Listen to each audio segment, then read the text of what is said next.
Hey everyone, welcome back to Fandom Frontline. Today I'll be diving into episode 2 of Peacemaker titled A Man is Only as Good as His Bird. And let me just say, this one takes James Gunn's blend of absurd humor and sharp social commentary to a new level. We've got guilt, alternate realities, and yes, bird blindness. Let's break it down. So, right from the jump, Peacemaker is dealing with one of the strangest and darkest problems we've seen in the DCU yet, hiding the corpse of his alternate universe self. Cena sells the scene with that perfect mix of slapstick desperation and raw despair, and of course, Vigilante is thrilled at the excuse to use his bone saw. Gunn has always loved playing tragedy and comedy in the same breath, and this episode nails that balance.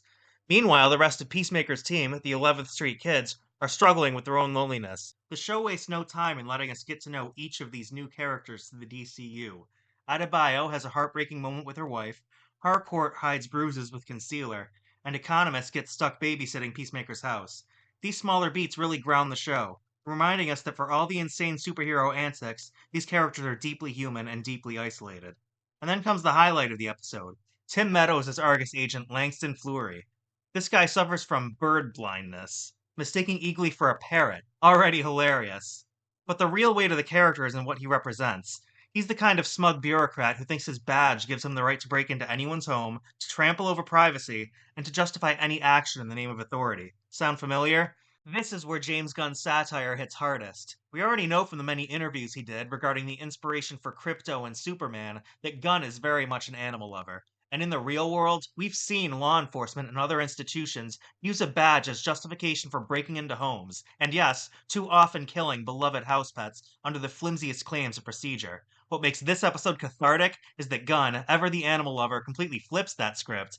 Instead of another loyal animal companion to be killed, Eagly fights back and wins. He absolutely demolishes Fleury's agents without holding back, and in doing so, becomes an absurdly entertaining but also deeply resonant symbol of resistance to unchecked institutional power. It's funny, yes, especially considering the symbolic irony of him being a bald eagle, but it's also undeniably political in the best way.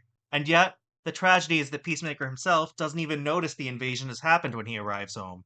He's so wrapped up in his pain that he misses the fact that his enemies are literally at his doorstep, instead texting the alternate universe Harcourt, just to ultimately receive a broken heart emoji in return. That blind spot is more than just a plot device. It seems to be a theme of the episode. Blindness, emotional blindness, and apparently literal bird blindness? A man is only as good as his bird is a solid example of what Peacemaker seems to be doing so well, even after just 2 episodes. It makes you laugh out loud at a ridiculous premise, and then it makes you think hard about the world we live in. Whether it's grief and love, or the way institutions justify their own egregious overreach, Gunn's satire lands because it feels uncomfortably true.